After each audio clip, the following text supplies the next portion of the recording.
Hi everyone, Maki79 here and welcome to this new deck video. Today, the deck of today is the Zombies deck. You guys probably already saw it pop up in the Mixing It Up video. And people seem to like it, so I wanted to do a bit more in-depth video of this deck. Now, its win percentage is not as high as with the werewolves or the vampires, and that's just because they're zombies. Usually in history of Magic they need a lord or a baron, something that buffs them and give them death touch or whatever, and Duels is lacking such lord for the moment. So with that in mind, there's nothing you can really do to buff them up, or there is, and I just don't use it. But anyway, I'm gonna show you the deck first. So death weight, I play 4 copies. It's pretty damn good removal. You pay 1 mana for -2/-2. So you're doing 2 damage to a creature basically, and even if the toughness is bigger, if the creature has a toughness of 3 or 4, even then you can put death weight on and it gets -2/-2. So it's always a good card. Pretty decent removal, or it weaks down your target. Pretty good for its mana cost. Then I play all 4 copies of the Screeching Skaab. For 2 mana you get a 2/1 on the battlefield, and when he enters it you have to put the top 2 cards of your library into your graveyard. So you mill 2 cards basically. Then pretty good card, and it belongs in a zombie deck, Compelling Deterrence. 2 mana, you bounce a non-land permanent to its owner's hand, and then that player discards a card if you control a zombie. So very good card actually. Not only bounces something, but your opponent has to discard usually too. The downside is that you probably don't want to play this on a permanent of your own, so because you have to discard something, or maybe you want to discard something. It depends on what the plan is. Then Stitched Mangler, 3 mana and a blue. You get a 2/3, and basically this is just a Frostlings, only this one enters the battlefield tapped and its toughness is a little bit better. So I'm a big fan of Frostlings. I like that card, and yeah, it opens the door for your zombies to come true. Then Liliana, yeah, on the art of Magic you always see her surrounded by zombies or something, so she really has a place in this deck. She can discard when she's on her Planeswalker side. I play a few Madness cards, but it's not a Madness deck. The times that I can really use it is usually when I have Liliana on the battlefield as a Planeswalker. Her second ability is also very strong because usually the creatures aren't that expensive to get them back, and yeah, like in all decks you play her in, her ultimate is game winning. If you get the emblem, it's difficult to lose.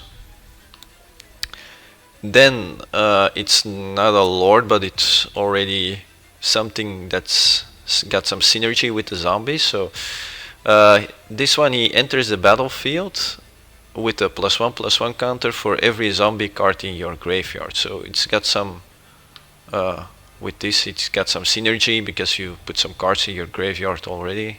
Hopefully there are some zombies in it, and when he's on the battlefield and you cast a zombie spell, every time you do that you get a 2/2 black zombie. So this is actually a key card for the deck because your zombies are usually a 2/2 or maybe a 3/3 in best case, but usually a 2/2, and you have to flood the board. You need a lot of zombies to get some damage through, and you can't be afraid for losing some. So yeah, that's the plan, that's the tactic that you want to play.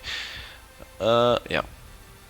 Also, it's 3 mana for a 2/2, but usually he enters with a +1/+1. It depends how you want it. If you play him early, you can probably get some extra zombies as a token.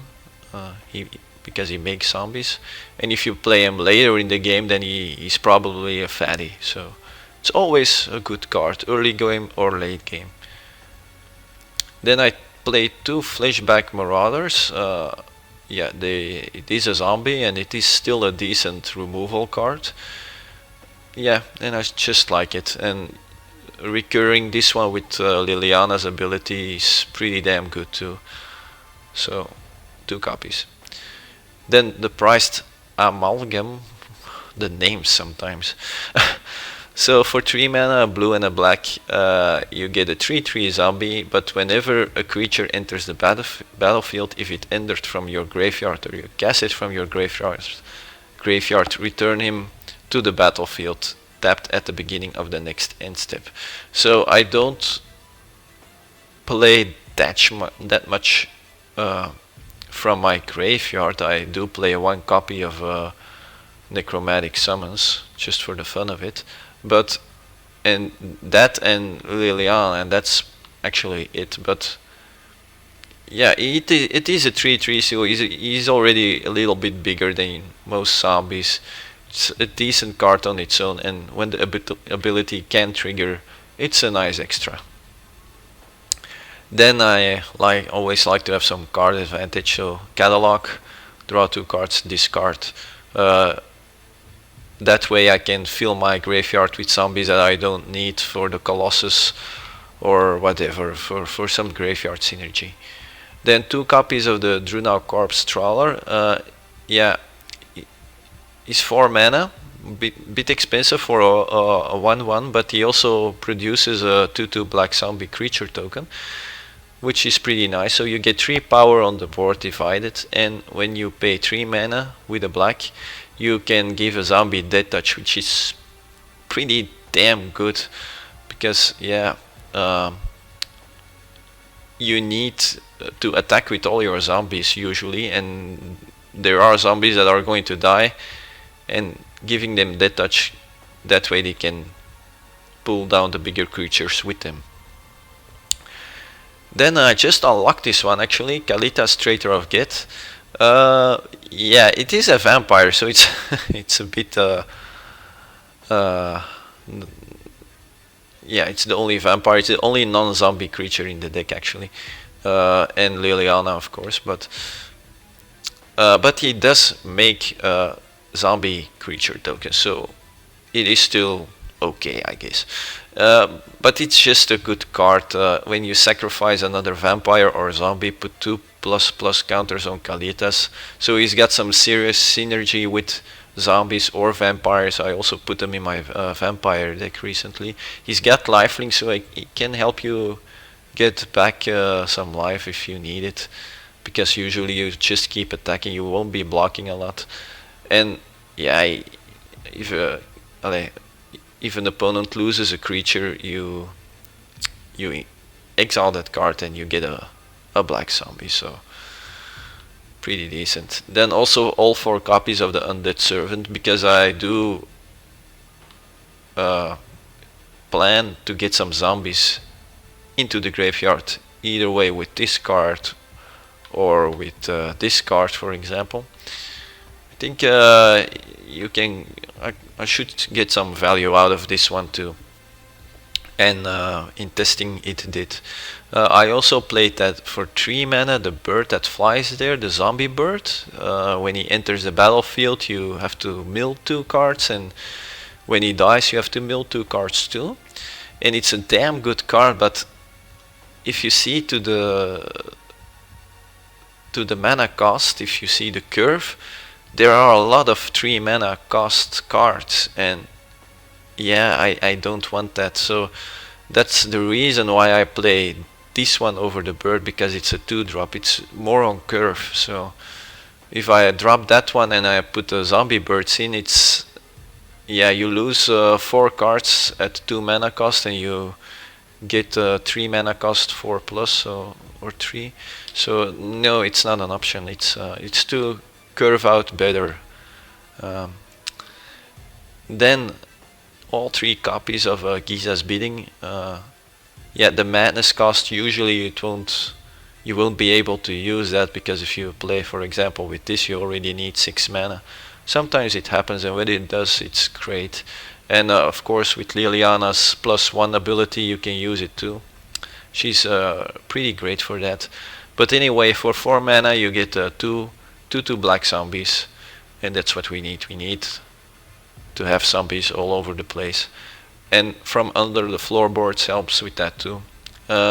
It gives you 3 for 5 mana, and if you can cast it for its madness cost, then it can go really bonkers if you have some mana open. And it gains you a bit of life too. You get 3 life. And also, oh no, nothing. I thought there was something else, but no, that's it. And then I play 1 copy of the Necromantic Summons just to get a good creature back, Kalitas or the Colossus, or maybe Liliana, or the Dead Toucher, or whatever I need at the moment. Maybe even a Fleshbag if I really need it. So yeah, so that's the deck actually. Let's see, I changed a bit my mana, so I'm going to do this just like that. A bit, yeah, change it a bit because I fine-tuned it a bit with Kalitas too. So I want some more swamps. So basically I play 6 islands, 8 swamps, 2 Sunken Hollows. I do play the Westvale Abbey. With all those zombies, there is a big chance that you can flip this card, and then yeah, you get a pretty amazing demon that wins you the game. Drowned Catacomb, and I want to thin the deck out, absolutely, so I play Evolving Wilds. And that's the deck for you guys. I hope you like it. Try it out, fine-tune it, because it isn't perfect. Its win percentage isn't that high as a Vamps or the Werewolves, but it is pretty fun, and you get results with it. It's not that you lose all the time, but I think for it to get really competitive or get better win percentages, you need Lords or something to buff the vampires up. But it's fun. So I hope you guys enjoyed the video, and I hope I see you guys at the gameplay video. See you guys. Bye bye. Have a nice day.